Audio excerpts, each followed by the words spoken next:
30 साल से नहीं लिया, 1 रुपया भी नहीं लेता। अगर करोड़ रुपए की सेल हो और किताबें वहां से आए, लाहौर से, मरकज से, यहाँ भी पूरी दुनिया में जाती हैं, उसका कोई एक पैसा मेरे पास, मेरी तरफ, क्योंकि मैं मुसन्निफ हूँ, ऑथर हूँ, मेरी तरफ नहीं आता।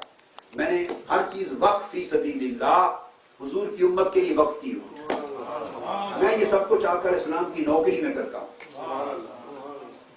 ये मेरा माश और मेरा रोजगार, मेरी खिदमत दीन खा मैं तहरीर करूँ, किताब लिखूँ, खिताब करूँ, तकरीर करूँ, दावत दूँ, ट्रैवल करूँ, विजिट करूँ ऑल ओवर द वर्ल्ड, जितना कुछ भी करता हूँ, ये खिदमत दीन के किसी भी एंगल से उससे मुझे कोई पैसा और किसी माश का ताल्लुक मेरी जात के साथ नहीं है। ये फी सबीलिल्लाह करता हूँ, अल्लाह के लिए, अल्लाह के रसूल के लिए नौकरी करता हूँ। लिहाजा इसलिए मुझे तामुल नहीं कि मैं रिकमेंड करूँ आपको कि किताबें लें, क्योंकि रिकमेंड करने में मेरा कोई बिजनेस इनडायरेक्टली मख्फी हिडन बिजनेस नहीं है। हर किताब पे लिखा होता है ये वक्फ फी सबीलिल्लाह है, मिनहाजुल कुरान के लिए। तो ये रशीद साहब, मुझे इल्म नहीं था, इन्होंने अपने आप शुरू किया और पिछले साल आया तो मुझे खबर मिली इतना बड़ा काम कर रहे हैं, इनको मुबारकबाद देता हूँ। तो ये वहां से शिपमेंट्स मंगवाते हैं, बहुत सैकड़ों कुतुब, और पूरे अमेरिका में जो जो डिमांड करता है उनको भेजते हैं, सप्लाई करते हैं, और फिर ये बेचकर उन्हीं पैसों से फिर दोबारा। और उन्होंने मुझे पिछली बार बताया और दिखाया कि बहुत बड़ा स्टोर वाशिंगटन डीसी में या वर्जीनिया में इन्होंने किराए पे ले रखा है सिर्फ बुक्स के लिए। तो आप राब्ता करके लाइब्रेरी खोलें हर घर में। मैं जिन 3 घरों में मसलन यहाँ आ रहा हूँ, तो मैं समझूंगा मेरे विजिट का कोई फायदा नहीं हुआ अगर तीनों घर एक बहुत बड़ी लाइब्रेरी ना बन जाए, कोई फायदा नहीं। देखिए ना, मैंने नजराना आपसे नहीं लेना, बात को समझने की कोशिश करें। दुआ कहेंगे, अगर 1000 बंदे के लिए 1000 को दुआ करूंगा बगैर चार्जेस मेरी दुआ का पैसा नहीं है। 1000 लोग दम करवाएं तो 1000 का दम करूंगा, कोई पैसा नहीं है। मेरी बात समझे? 3 रातें आपके लिए सारी रात जागूं, कोई पैसा नहीं है। न ट्रेवलिंग का पैसा है, न टिकट आपसे लेना है, न लिया है। टिकट भी आपके ऊपर नहीं है, वो भी अपने टिकट पर आया हूं, अपने टिकट पे जा रहा हूं। आपका कोई हिस्सा उस टिकट की खरीदारी में नहीं। न रिहाइश का खर्चा आपका, अपने होटल में अपने खर्चे पे ठहरा हुआ, होटल में अपने खर्चे पे ठहरा हुआ। गाड़ी भी आपसे नहीं ली है, गाड़ी भी आके किराए पे ले रही है, होटल से आना जाना अपनी गाड़ी पर आ जा रहा। अब मेरी बात, सिर्फ आपके साथ मिलके खाना खाएंगे, रात का हैदराबादी खाना, दिन का अपना खाना। मेरा मकसद बात का ये है कि देखिए, आपसे तो मैंने कुछ भी नहीं लेना, और दुनिया में जहां जाता हूं शर्ता खर्ब लोगों से कुछ नहीं लेता। मेरा लेन देन अल्लाह और अल्लाह के रसूल के साथ। जिनकी नौकरी करता हूं उन्हीं से लेता। आपसे पैसे लेता अगर मैं ये आपके लिए करता होता, मैं तो आका इस्लाम के लिए करता हूं। मैं आका इस्लाम की नौकरी करता हूं, मैं आका इस्लाम की नौकरी करता हूं। तो नौकर तो मैं उनका हूं, आका इस्लाम का। तो जिनका नौकर है वहीं से तनख्वाह लेते हैं या औरों से लेते हैं? नौकर तो मैं आका इस्लाम का हूं, मैं वसाइल पैसे आपसे लूं, इससे बड़ी भी धोखाबाजी कोई होगी? तो जिनका नौकर हूं उन्हीं से लेता हूं, और वो कब लेता हूं कब लूंगा ये मेरा और उनका मामला है। और क्या लेना है? सिर्फ इतनी तनख्वाह लेनी है पूरी जिंदगी की तगोदो के बाद, कि जब मुलाकात होगी वो मुस्करा के फरमा दे कि हमारे कुत्ते तुमने बड़ी खिदमत की, हम खुश हैं तुझसे। अगर इतना कह दें कि तुमसे खुश हैं, बस मेरी उम्र भर की तनख्वाहें आ गई। बस इतना मुस्करा के फरमा दें कि तुम्हारे काम से खुश हैं, वाह वाह वाह, सुभान अल्लाह, तुम्हारे काम से खुश हैं, बस ये हमारी तनख्वाह है। इसके सिवा अल्हम्दुलिल्लाह हमने तहैया कर रखा जिंदगी में, और कुछ नहीं लेते। अल्लाह का दिया हुआ बहुत है। जैसे आपके बिजनेस होते हैं, मेरा अपना बिजनेस है उम्र भर से। न मेरे वालिद गरामी लेते थे दीन की तबलीग से, वो प्रोफेशन में डॉक्टर थे और तबीब थे, डॉक्टर और हकीम थे। न उम्र भर उन्होंने लिया, वो फी सबीलिल्लाह हुजूर की नौकरी करते थे, उम्मत की इस्लाह करते थे। तो मैं अपने, मेरा अपना है, मेरा अपना बिजनेस है अल्हम्दुलिल्लाह। और जब बिजनेस से पहले मैं प्रोफेसर था पंजाब यूनिवर्सिटी में, लॉ का प्रोफेसर था, मेरा अपना प्रोफेशन था। उससे पहले मैं लॉयर रहा हूँ, वकील था।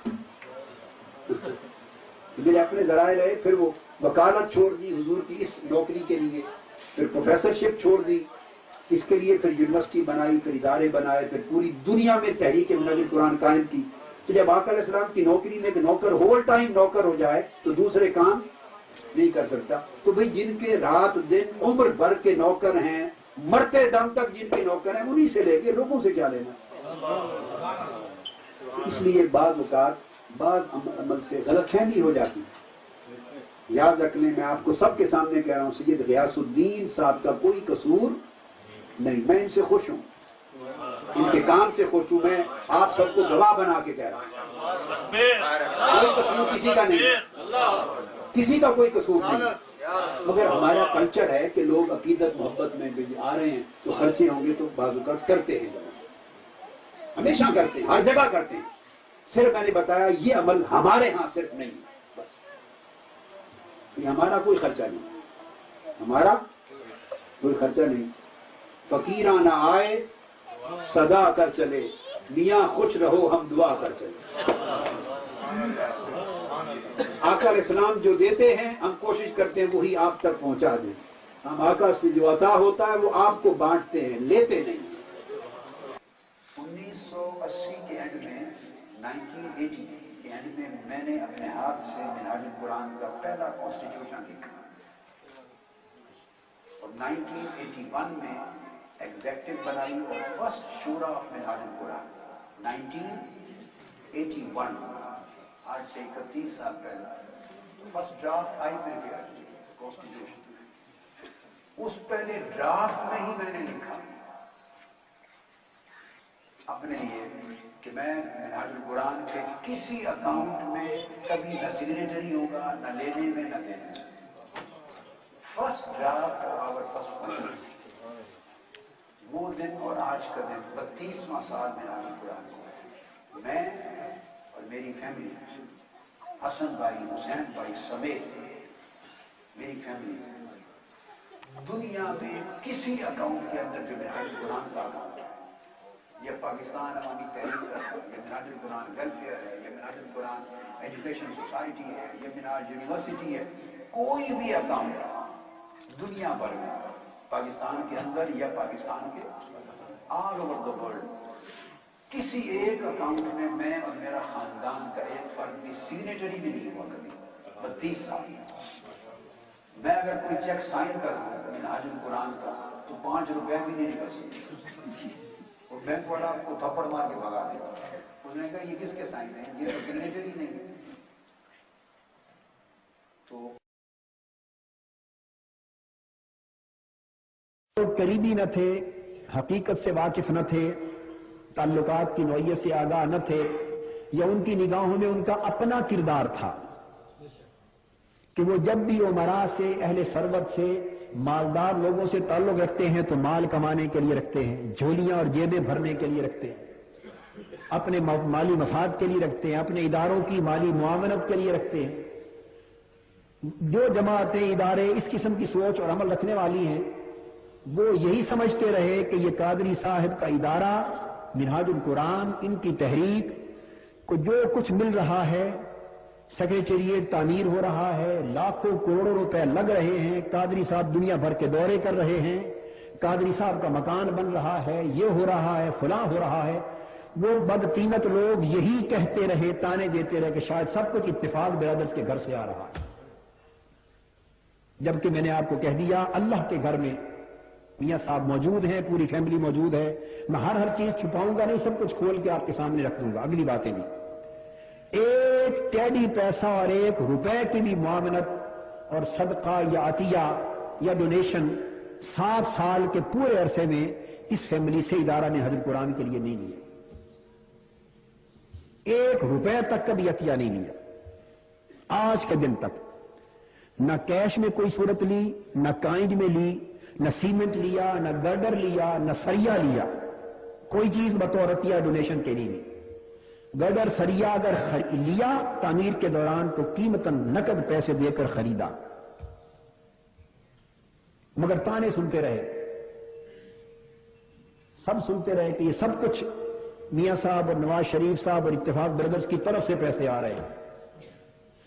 वो लोग جو 500 روپے یا 1000 روپے کی خاطر اہل ثروت کے ہاں 100 بار جا کے طواف کرتے ہیں، انہوں نے یہ سمجھ رکھا تھا کہ شاید دنیا میں جس کو بھی جو ملتا ہے اسی طریقے سے ملتا ہے، شاید اللہ کا خزانہ خالی ہو چکا ہے۔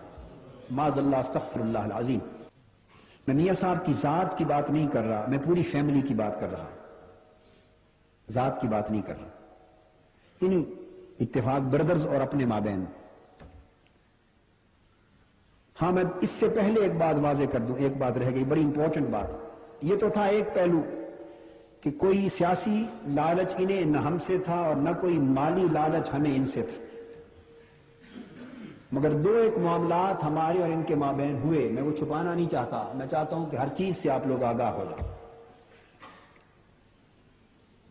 1983 میں کہیں، بالکل وہ بھی اوائل دور میں، جب مجھے تکلیف ہو گئی اور میں امریکہ سے واپس آیا، ہارٹ ٹربل ہو گئی، اور امریکہ کے ڈاکٹرز نے مجھے ذاتی طور پہ علیحدہ بلا کے اس تکلیف کے بارے میں کچھ مایوس کن جواب دیا، مایوس کن جواب دیا مجھے امریکہ کے ڈاکٹرز نے 1983 جنوری میں۔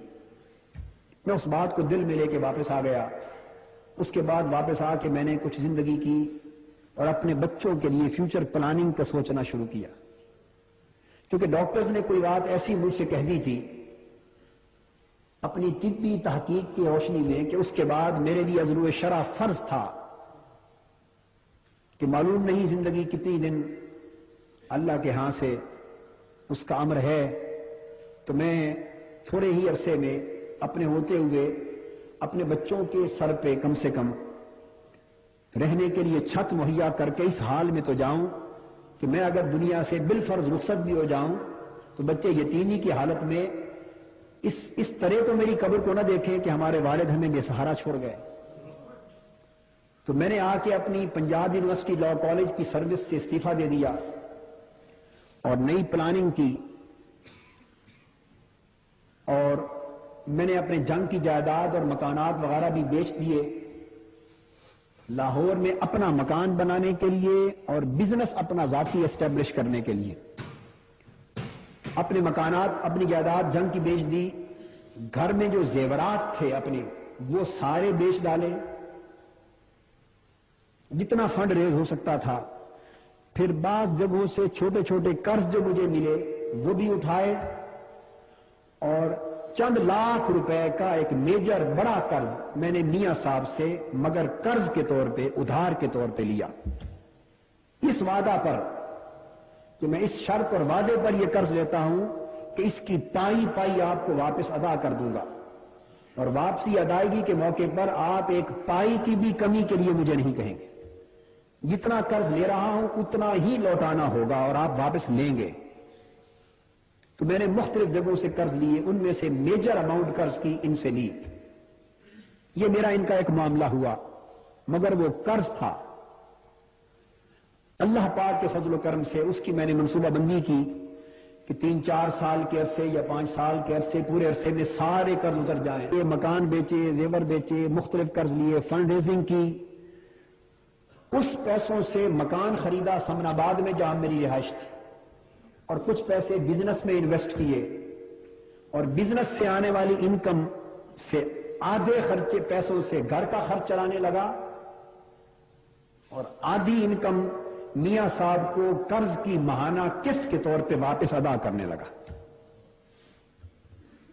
جو پلاننگ میں نے کی تھی، اللہ اور اللہ کے رسول کے فضل سے اور کرم سے بحمد اللہ مقررہ مدت میں وہ پلاننگ پوری ہوئی، اور جتنا قرض میں نے محترم میاں صاحب سے، اتفاق بردر سے قرض لیا تھا، ایک ایک پائی کی حد تک سارا کا سارا واپس ادا کر دیا۔ اور میں یہ برملا بتا رہا ہوں کہ بحمد اللہ تعالی ان سے لیے ہوئے قرض میں سے 1 روپیہ بھی میرے ذمہ واجب الادا نہیں ہے، ادا کر۔ یہ بات میں نے اس لیے کی، یہ بھی آج بتانا چاہتا ہوں آپ کو کہ ابھی چند روز قبل میرے پاس 2 افراد آئے، انہوں نے کہا کہ آپ تو کہتے ہیں کہ میں نے اتفاق بردر سے کچھ نہیں لیا اور کبھی کچھ نہیں لیتا، اور اب 2 روپیہ بھی میرے ذمہ واجب الادا نہیں ہے، ادا کر۔ یہ بات میں نے اس لیے کی، یہ بھی آج بتانا چاہتا ہوں آپ کو کہ ابھی چند روز قبل میرے پاس 2 افراد آئے، انہوں نے کہا کہ آپ تو کہتے ہیں کہ میں نے اتفاق بردر سے کچھ نہیں لیا اور کبھی کچھ نہیں لیتا، اور اتفاق برگرز کے تو رجسٹر میں آپ کے نام لاکھوں روپے چڑھے ہوئے ہیں کہ آپ نے ان سے لیے ہیں. کسی شخص نے مجھے آ کے یہ بات کی. میں نے کہا کہ آپ اس رجسٹر کے کسی صفحے کی فوٹو سٹیٹ کاپی مجھے لا کے دکھا سکتے ہیں؟ میں نے کہا میرا دل نہیں مانتا کہ ان کے ہاں ایسا لکھا ہوا ہو. مجھے پہلے آپ کاغذ دکھائیں وہ لا کر اس کی فوٹو سٹیٹ، پھر میں آپ کو اس کا جواب دوں. چند دنوں کے بعد وہ افراد اس رجسٹر کا اس صفحے کا فوٹو سٹیٹ لے کے میرے پاس آ گئے جس پر میرے ذمے 6 لاکھ روپیہ لکھا ہوا تھا کہ پروفیسر صاحب کو ایڈوانس یعنی قرض کے طور پہ دیا. انہوں نے کہا کہ یہ کاغذ ہے 6 لاکھ روپیہ لکھا ہوا. میں نے کہا میں نے ان سے 6 لاکھ نہیں 4 لاکھ مزید 10 لاکھ لیا تھا. میں نے اسے روک لیا. میرے گھر کے سامنے وہ کھڑے تھے، 30-40 آدمی تھے. انہوں نے بات کر دی. میں نے شکریہ ادا کیا، اللہ آپ کا بھلا کرے کہ آپ نے اخلاقی جرأت سے کام لیتے ہوئے یہ بات میرے منہ کے سامنے کہی تھی. میں نے کہا میں آپ کی معلومات میں اضافہ کرتا ہوں. میں نے دیکھ لیا. جب چیز دیکھ لی تو میں نے کہا یہ 6 لاکھ ہے، میں نے 4 مزید یعنی 10 لاکھ لیا تھا. اور آپ کی اطلاع کے لیے کہ اس 10 لاکھ کا 10 لاکھ پورا کا پورا ان کو واپس ادا بھی کر چکا ہوں. اس میں سے کوئی ایک ٹیلی پیسہ میرے ذمہ واجب الادا نہیں. وہ انہوں نے کہا بس اللہ کا شکر ہے ہمیں پورا اطمینان ہو گیا، چلنے لگے. میں نے کہا نہیں، میں نے ان کا بازو پکڑ لیا. میں نے کہا آپ اس طرح نہیں جانے دوں گا، جس طرح آپ نے کاغذ لا کے مجھے دکھایا ہے اس طرح میں 10 لاکھ کی واپسی کی رسیدیں بھی آپ کو دکھاؤں گا. میں نے پکڑ لیا. پھر گھر سے میں نے رسیدیں اٹھوائیں، وہ پورے 10 لاکھ روپے کی واپسی کی رسیدیں قسطوں میں بھی اور بقایا پھر یکمشت کمیٹیاں ڈال دی. میں نے سوچا بجائے قسطوں میں ادا کرتے رہنے کے کمیٹیاں ڈال دیتے ہیں، وہی قسط ادھر دینے کی بجائے میں کمیٹیاں ادا کرتا رہوں گا مگر میاں صاحب کے ادا ہو جائیں یکمشت. پھر سارے یکمشت ادا کرتی کمیٹیاں لے کر. تو میں نے رسیدیں لا کے اس کے سامنے کر دی. پھر وہ دونوں شخص زاروں قطار رو پڑے، لرزہ ستاری ہو گیا، رو پڑے، کہنے لگے کہ ہمیں تو اتنی بھی حاجت نہ تھی، آپ کا کہنا کافی تھا. وہ اضطراب آپ کے کہنے سے دور ہو گیا تھا. میں نے کہا نہیں، چونکہ آپ کاغذ لائے تھے تو میں نے کہا کہ میں بھی آپ کو رسیدیں دکھا دوں کہ یہ واپسی بھی ہو چکی ہوئی ہے اور اللہ کا شکر ہے. And let me explain, I never take a single penny as royalty on my books. Being author of 1000 books and 400 books have been published and speaker of 7000 topics, I in my life have never taken a single penny as an author or speaker on my royalties. I do just service of humanity, for sake of humanity and for prayer of my Lord, of my God. I am just serving the mankind, and I request you to join this great cause of for mankind, so that the mankind which is burning in the fire of hatred and fire of extremism and the fire of terrorism and the fire of militancy, and this militancy which is dividing the world of mankind, so that by this effort which we have started, we should reunite the world again.